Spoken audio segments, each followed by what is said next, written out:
put your hand together for Brother Monty, because he made this happen, brothers and sisters. He made this happen. So I've been to Pontiac twice, Flint once. I was invited to speak at Ferris State. What is that, Big Rapids? I spoke in Muskegon twice. Detroit 1,000,001 times. And today my first time in Lansing. Long time coming. I'm a big fan of Earl and Louise Little, the parents of Malcolm X, who built Marcus Garvey's Lansing, Michigan UNIA chapter into a very powerful movement across the state of Michigan. You all know the story. He was lynched, train tracks, murdered, body sliced up, 1931. After that, they started breaking up Malcolm's family. His mother was sent to Kalamazoo mental health institution. They later got her out, but it was right here in Lansing where Malcolm's life really began to take a turn for the worse after his father's murder and then the destruction of the family. And then tomorrow, I'll be in Kalamazoo for the first time. And I'm looking forward to going there as well, because today, I stopped at the location where Malcolm's home once stood. And tomorrow, I'm going to stop at the gravesite of one of our greatest female ancestors. I'm speaking of none other than 𝚂𝚸𝙺𝙴, aka 𝚂𝚄𝙱𝚂𝙺𝚁, who's the first black woman in American history to win a legal suit against a white man, and she did it in 1828. First black woman to make a living out of being a public speaker on a full-time basis. 𝚂𝚄𝙱𝚂𝙺𝚁 was. And so I'm going to stop at her gravesite tomorrow and pay respect. And if you haven't been to 𝚂𝚄𝙱𝚂𝚁 gravesite, especially my beautiful black women in here, you need to make sure you go, take some flowers, take some roses, because our ancestors never died. They are always with us. They are the angels that guide our path.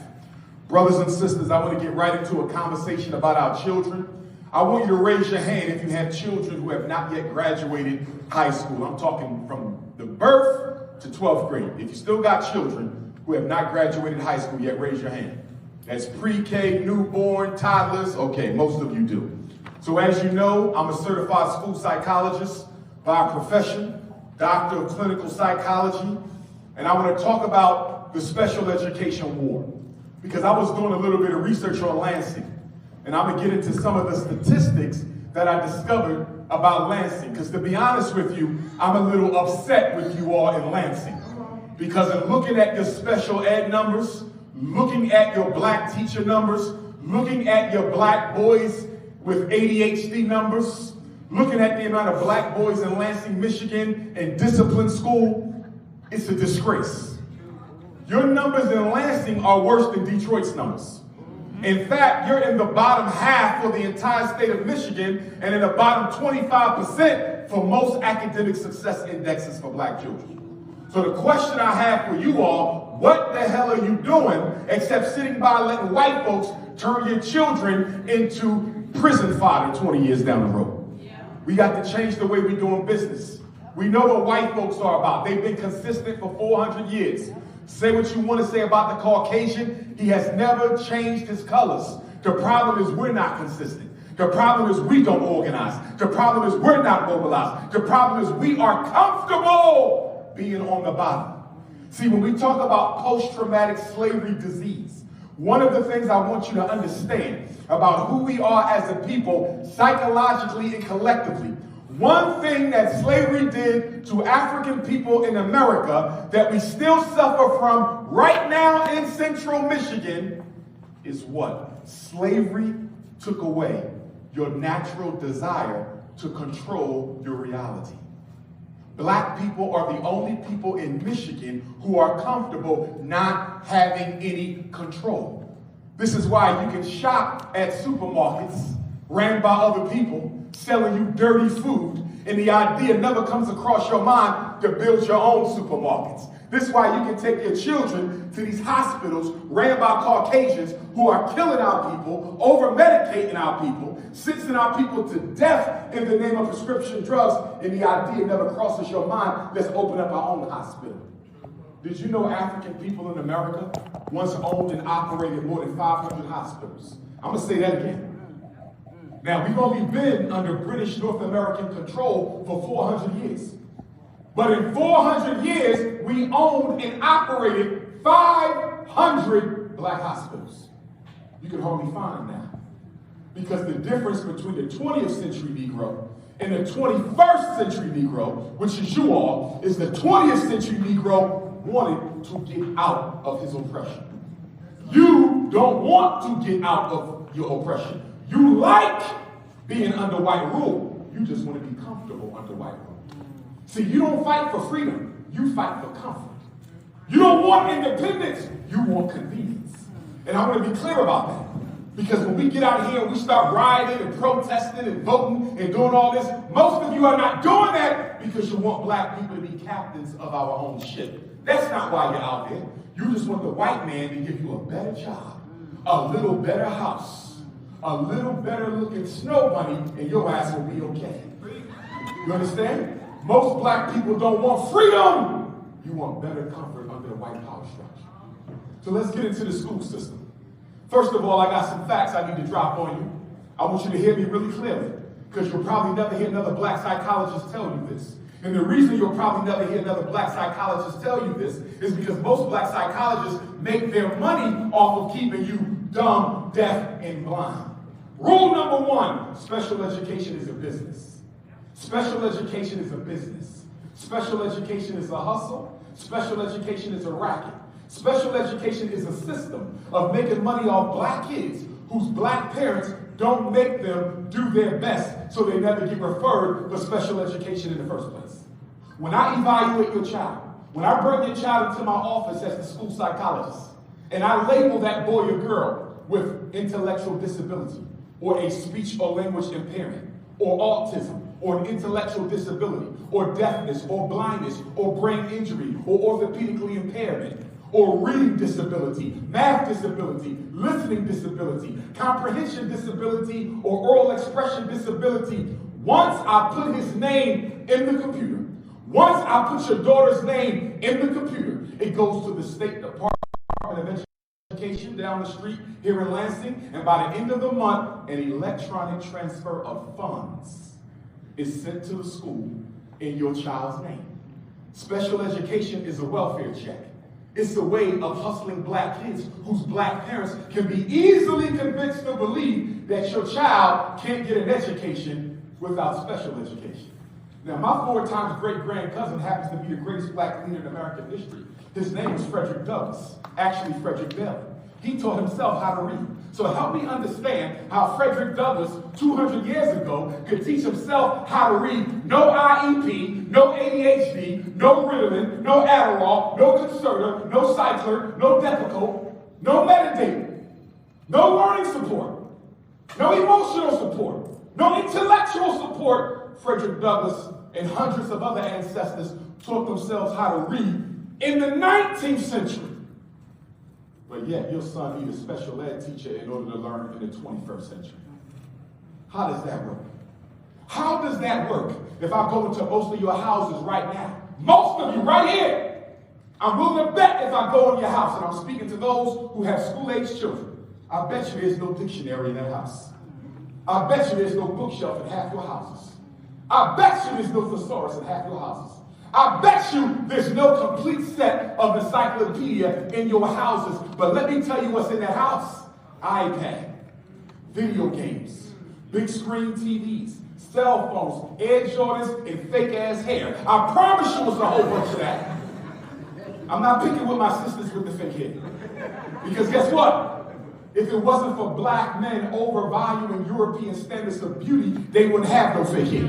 So the joke is on black men. The joke is not on black women. If we would only affirm the natural beauty of our sisters, we could destroy that $30 billion Korean hair care industry overnight. The black man is the reason the black woman isn't natural, not the black woman.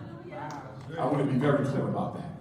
I also want to be very clear, black man, that you are an absolute insult to your race if you are dating a woman who don't look like your mother. Too many black men are dating Arabs and Asians and anti-African Latinos and Anglo-Saxons and European Jews. For what? These people raped us, killed us, enslaved us, still disenfranchise us. All the hell you caught from the white man, and you wake up 400 years later and you want his daughter to carry your baby. Why? Black woman, some of you won't do no better. You out here with white males. Hasn't the white man had enough free opportunity to your vagina? Hasn't he been raping and killing our mothers for centuries? And here you go, you wake up 400 years later, and you want to carry a white man's baby. What the hell is wrong with you? That ain't nothing but self-hatred. Talking about you can't help who you fall in love with. Really? Then we're rich white women married to the broke-ass black men then, if you can help who you fall in love with. Show me that. If color is so damn blind, we're the broke brothers with the rich white girls. You can't find them. Because white women only get with black men and get something out the deal. And if you ain't got no money, they'll settle for your melody. Number one, special ed is money. Number two, I want you to hear me well when I say this. The learning disability is an idea, it is not a fact. I need black parents to understand this. Because many of you have children in special ed for reading and math disabilities who do not have reading and math disabilities, they have lazy disabilities. Your son is lazy. He could learn how to read. He don't feel like it. Your son is lazy. He can learn how to count. He don't feel like it. And the problem is, you're not going to make him either. See, there can't be a lazy child without a lazy-ass mother or father. Which is why if I was in charge of the school system in Lansing, Michigan, if I was in charge of the school system, we wouldn't diagnose the children, we diagnose their mothers and fathers. You are the disabled one, not the child.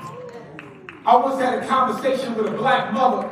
She told me, Dr. Umar, you are wrong. My son has a reading disability, and I know he does, because I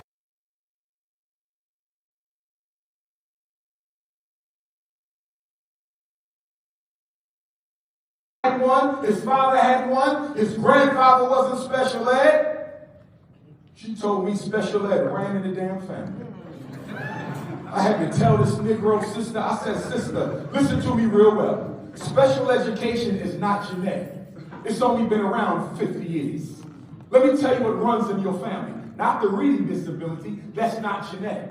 Not the IEP, that's not genetic. Not the psychological evaluation, that's not genetic. Not special ed, that's not genetic. You know what runs in your family? Poor parenting runs in your family. No homework runs in your family. No established bedtime runs in your family. No reading hour runs in your family. No books in the damn house run in your family. That's what runs in your family. We can talk about white folks all day, but until we talk about how black parents stop raising these lazy-ass kids who expect to get everything without doing nothing. And some of you think you're doing a good job by spoiling your daughters and spoiling your sons. What did Malcolm X say? If you black, you gotta be twice as good to get half as much. You gotta be twice as good to get half as much. So Brother Malcolm said you gotta be twice as good to get half as much. How is your son and daughter getting everything without doing anything? So what happens when you die? What happens when you're no longer able to spoil that little boy or girl? And you raise them on a steady diet of Air Jordans. You raise them on a steady diet of Louis Vuitton. You raise them on a steady diet of Balenciaga.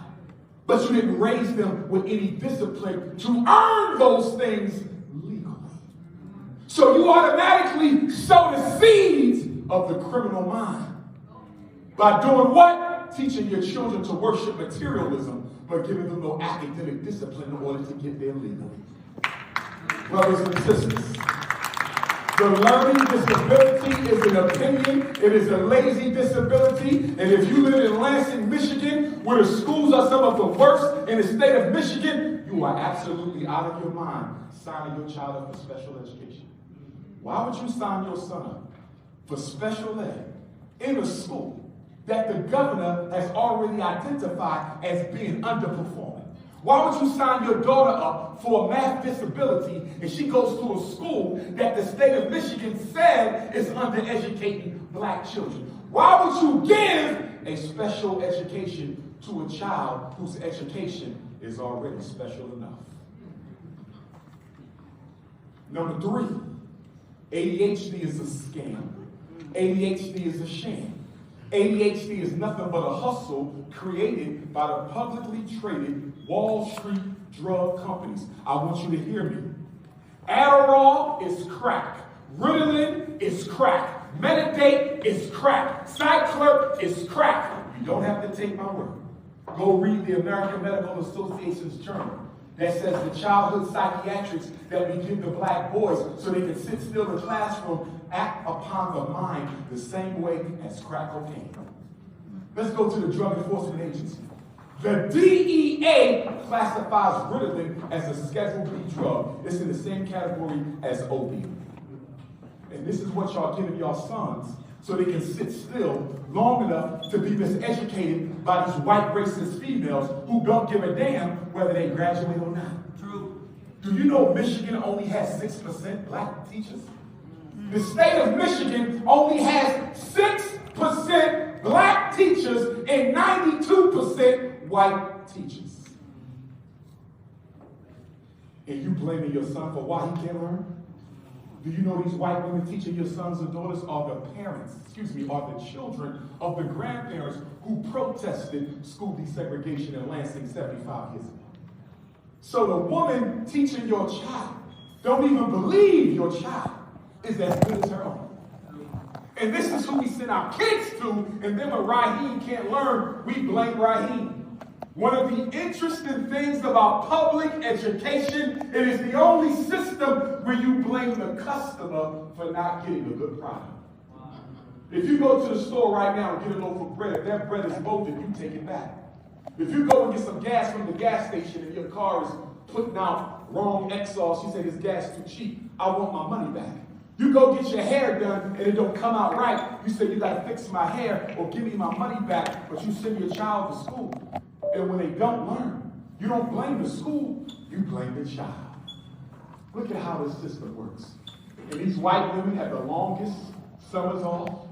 They have more vacation days than any other professional in America. And speaking as a former school principal, soon to be again with FDMG Academy, you can't even fire these white teachers when they can't teach. If I got a white teacher in my school who can't teach, you know what I gotta do? I gotta put her on a professional development program. I gotta help her learn how to be a better educator. But you know what the problem with that is? You can't teach love for children. You can't teach commitment for children. You can't teach compassion for children. You can't teach interest for children. So this whole thing of taking racist white teachers and putting them through professional development so they do a better job teaching black children is a scam. They don't love them today, and they won't love them tomorrow. And black America has made a big mistake of letting white America get away with filling our children's classroom with white women from the suburbs. Isn't it interesting? White women are more likely, white school teachers are more likely to be married to white police than almost any other profession. White school teachers are more likely to be married to white police than any other professional in America. Isn't it interesting how Joe Biden will use the white woman to miseducate your son? And when she's done miseducating your son, he will use her white husband to lock him up when she's done. And so you got a white teacher, $50,000 a year, white police, $50,000 a year. That's a $100,000 household in the suburbs of Lansing, and they both making a living off of your son's degradation. And then you Negroes can't wake up and jump and go vote. Y'all voted for Obama. What the hell you get out of that? You voted for Bill Clinton. What the hell you get out of that? You voted for Joe Biden. What the hell you get out of that? The first thing Joe Biden done when he got elected was pass a transgender bill. And the second thing he done after he got elected was pass an anti-Asian hate bill. Now don't get me wrong. What happened to those Asian women in Atlanta was wrong. I can say that. As an African, we are humanitarians. We do not have to be callous to the struggles of other people. But help me understand how after one Asian massacre, they get a whole bill. After one Asian massacre, they get a whole bill. black people been getting massacred for 400 years, and we still ain't got a George Floyd Police Reform Act. And you ain't gonna get one! Because the Democratic Party knows that Negroes have been brainwashed into thinking that somehow, some way, they are your friends. True. The only difference between the Democrat and the Republican is their strategy. Their outlook on Negroes is identically the same. Republicans can't stand you. Democrats can't stand you. But the Democrat will play a psychological game on you and make you think that if you hang in there long enough, there'll be some blessings at the end of the road. The Republican is brutally honest with the Negro. He lets you know up front, I'm not going to do nothing for you today, and I'm not going to do nothing for you tomorrow. And as long as we keep on letting the black vote get used as a political football, because here's the mistake we keep on making. We should not even be involved in the Democratic and Republican tug of war. You know what you should be doing in Lansing? You should have the Black Lansing Political Union. All the black votes in Lansing married together. And guess what? When the mayoral candidates announce their intention to run, and when your state legislators announce their intention to run, and when your city council announce their intention to run, you bring them right in to the black community, right in this gym. And you say, Mr. Republican, what are you going to do for these black votes in Lansing? Mr. Democrat, what are you going to do for these black votes in Lansing? And when we give you this vote, understand, if you do not produce, we automatically unelect you the next election cycle. That's how you should be doing business. But black people, due to slavery, are still comfortable being the afterthought of the white man's agenda. You are comfortable being a pimple on the Democratic Party's ass. You are comfortable being a pimple on the Republican Party's ass. You are comfortable being the afterthought of other people. Why Mexicans don't behave like that? Why Arabs don't behave like that? Why Anglo-Saxons don't behave like that? Why European Jews don't behave like that? Why East Indians don't behave like that? You know why they don't behave like that? Because there's a big difference between people who are free and people who are freed. Don't confuse F-R-E-E with F-R-E-E-D. We have been freed, which means the instinct of the slave is still alive in the subconscious of the black man and woman's mind. You think for yourself, but your conditioning is that of a plantation Negro. And most of us still think, act, and feel like a plantation Negro. And I can also guarantee you that the city of Lansing is ran like a plantation. You know how I know that? You cannot control black people unless you control the black bourgeoisie in that city. So I know for a fact, with all these black men I see going to jail in Lansing, I know for a fact, with all these black children underachieving in Lansing schools. I just read an article today that your black homelessness rate in Lansing, Michigan is at a local all-time high.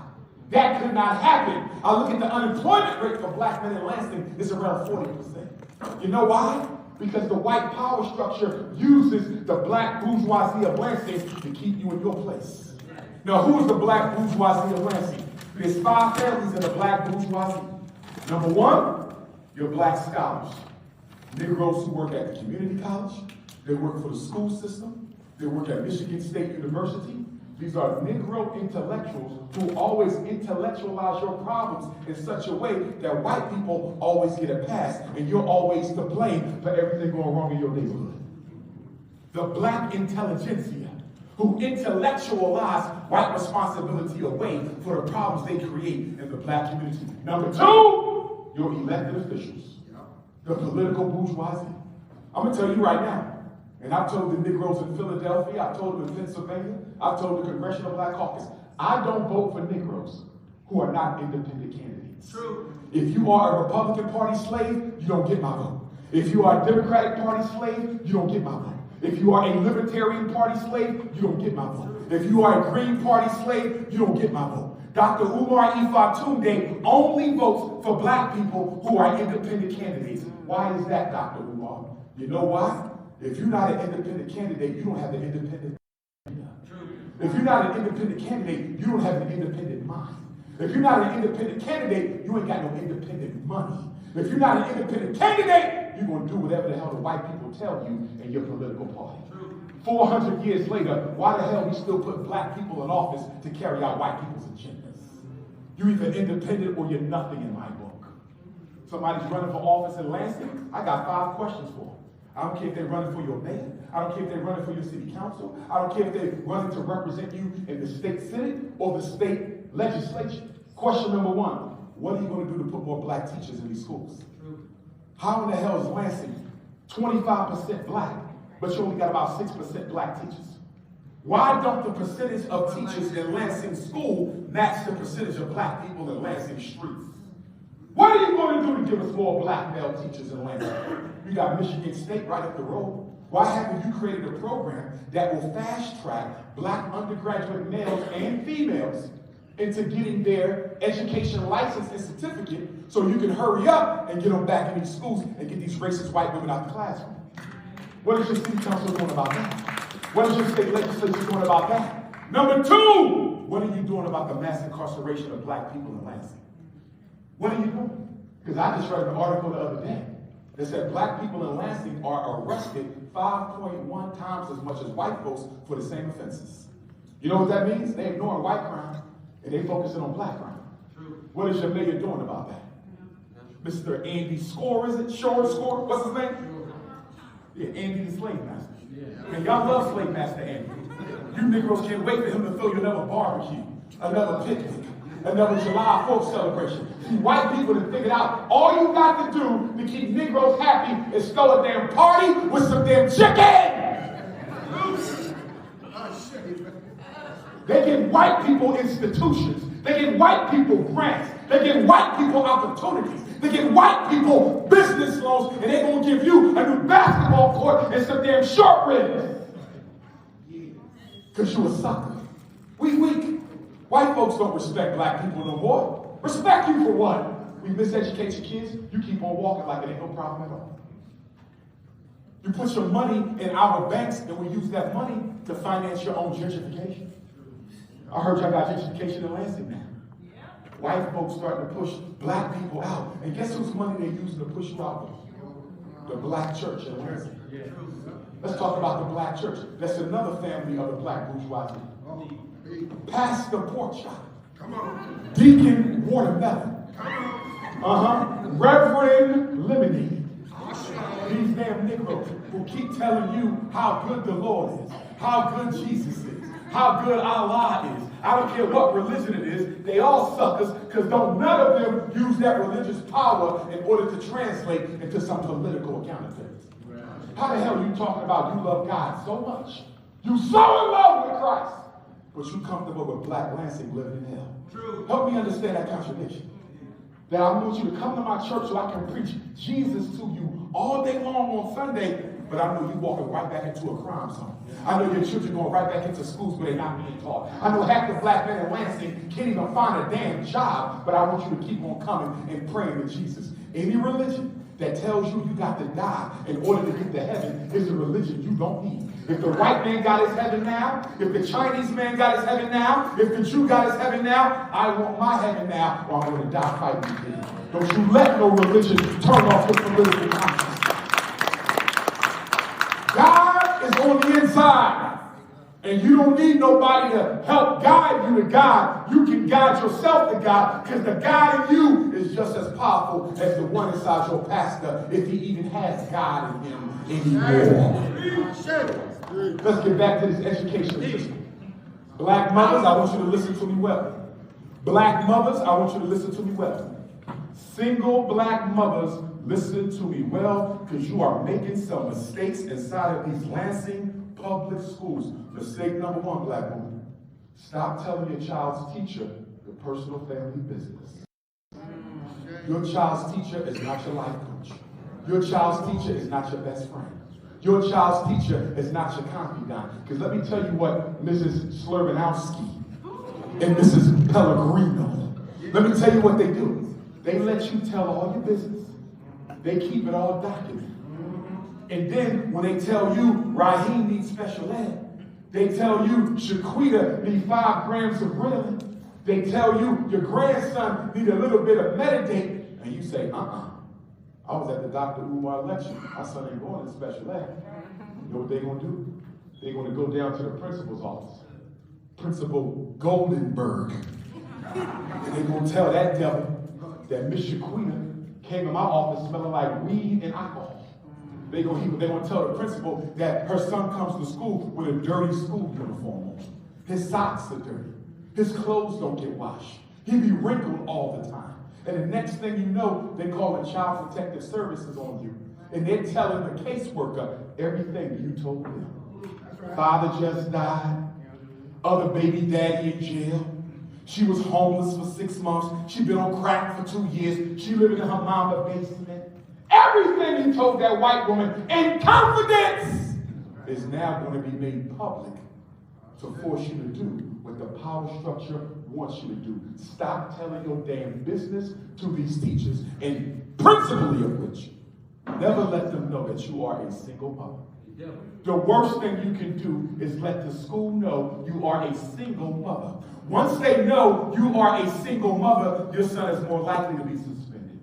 You're more likely to be called up to come pick him up. Once they know you are a single mother, he's more likely to be referred for special ed. Once they know you're a single mother, he's more likely to be referred for an ADHD evaluation, or a conduct disorder evaluation, or an oppositional defiant disorder evaluation, because you like telling your business to white people who don't like you.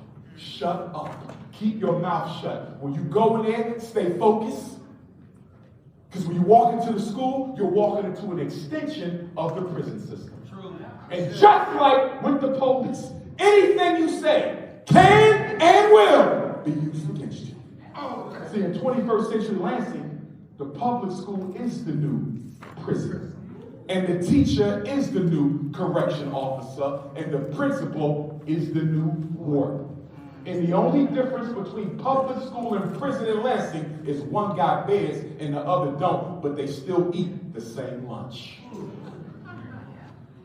Number 2, black mother.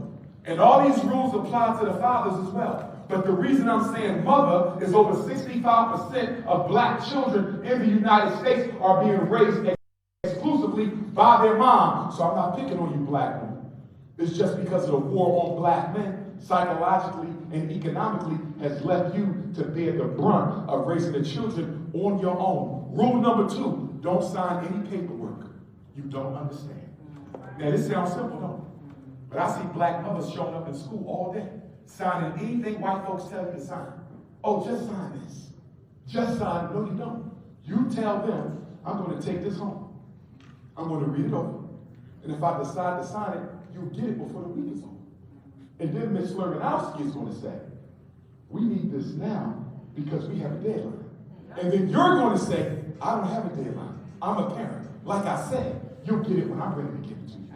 Stop letting these white folks make you think you got to do whatever the hell they want you to do. It don't work like that. You have to agree in order for them to move forward.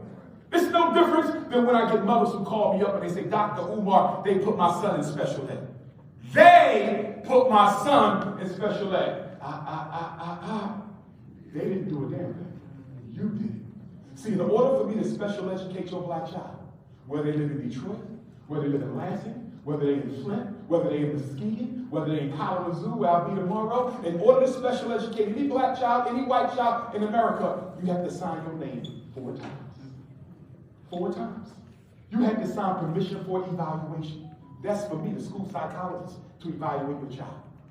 Then you got to sign that you agree with my evaluation. Then you got to sign the IEP. Think of 3 signatures right there. Permission to evaluate, completed evaluation. IEP. And what's the 4th signature you need for special ed? You have to sign a special education service agreement. If you don't sign a special education service agreement, your son, your daughter don't go to special ed. So stop telling me they put him in special ed and start saying we put him in special ed. And you know what's so sad about this whole special education thing? Most of your children, all they need is a little extra practice. They don't need no IEP. All they need is a little extra practice. But you know what the problem is?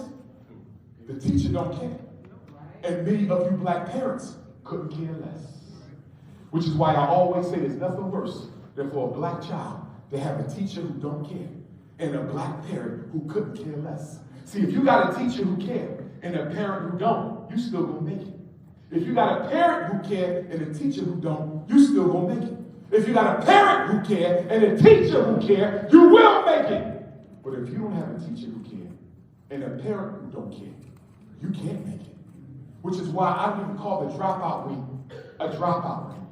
You know what I call it, brothers and sisters? I call it a push-out week. Our children are pushed out by the way they are treated in school and out of school inside your home. And you know what else is crazy? Most of our children are failing to achieve at their maximum potential because they got family problems that you all don't want to address. I can't tell you how many little girls I knew who could have been on the honor roll every marking period, but she was being sexually molested by her older brother, and mama knew it, but she chose not to deal with it. So she goes to school not doing her work because she's constantly daydreaming and reliving the trauma of child sexual abuse. And you know what you do? Because you're in denial? You'll come to school and sign your baby up for special ed. What the hell special ed got to do with molestation? Or what about your son's father got locked up? He got to do 5 years in prison. You know damn well your son and his father was tight like this. Your son don't need no special ed. He's going to school fighting and running out of class and acting out because he misses his father. This is not a learning problem. This is an attachment disruption from a primary caregiver. What he needs is therapy. He don't need no damn special ed. But because a lot of you are in denial about problems going on inside your damn home, you would rather put your kid in special ed than face the reality of your family dysfunction. And that's why I refer to ADHD as what ADHD really is. The white man calls it attention deficit hyperactivity disorder. The white man calls it attention deficit hyperactivity disorder. Dr. Umar calls it what it really is, ain't no daddy at home disorder. 85% of black boys in Michigan in special ed don't have a father figure in their life. Now, some of you Negroes in here are going to say, my son got ADHD, and I'm just like, shame on your ass. Because if you're an active black father, ain't no way in hell your son can have an ADHD diagnosis. Which is why I call it, in your case, ain't no discipline at home disorder. You want another one? Artificial diet at home disorder. Mommy and daddy might be there, but they don't eat nothing but sugar, caffeine, high fructose corn syrup, and artificial food. Artificial diet. How the hell are you going to sit still and learn about Christopher Columbus? How the hell are you going to sit still and learn about Helen Keller? How the hell are you going to sit still and learn about Anne Frank when he got 100 grams of sugar, 500 grams of caffeine, and another 48 grams of high fructose corn syrup rushing through his blood? Are you out of your damn mind? Ain't no such thing as ADHD. They made it up. When did we get ADD? 1980. Is that a coincidence? No. What else did we get in the black community in 1980? Crack from the CIA. They dropped off Ritalin and they dropped off crack at the same time. They started doping up the fathers and doping up the boys the same year. The drug companies invented ADHD to make money off of single-parented black boys whose fathers was no longer around to teach their sons discipline. And while we're on the topic of discipline, I want every black parent in here to understand Dr. Umar's definition of discipline. I want you to hear me well. Because everything your son becomes, everything your son doesn't become, everything your daughter becomes, everything your daughter doesn't become is based on the amount of discipline you are raising those children with in your house. And what is my definition of discipline? The ability to do what you don't want to do when it has to be done, whether you like it or not. How many of you can say that your 9-year-old and your 11-year-old and your 13-year-old has the ability to delay gratification long enough to take care of their responsibilities? How many of your children got the discipline to turn off their NBA playoffs and study for tomorrow's test? How many of your children got the discipline to stop playing basketball and come in the house and work on a math skill? Discipline is divine. There is no skill you can get from God more than discipline, because God is discipline. The sun rises every day on a mathematical equation. The moon comes up every night on the mathematical equation. You get 364 and a quarter days every year. You get 4 seasons every year. God has never failed to be consistent in his behavior. So if you claim to believe in God so damn much, where is the discipline in your house? Because I'm going to tell you this. You can scream Jesus all day, but if there's no discipline in your house, that's not a house of God. That's a house of the devil. Yeah. Listen. When I take your child out of the classroom and bring them into my office, I'm going to give them an IQ test. I'm going to give them a reading test. I'm going to give them a math test. I'm going to give them a visual motor assessment. I'm going to give them an adaptive behavior assessment. I'm going to give them an emotional screener. I'm going to give them a psychological measure. I'm going to give your son about 7 to 8 different tests. Here's my question. Which one of those tests tells me he has a reading disability? Which one of those tests tells me he has a math disability? Which one of those tests tells me he has autism? Which one of those tests tells me he's emotionally disturbed? I want y'all to hear me. None of the tests we use as psychologists. None of the tests we use as psychologists.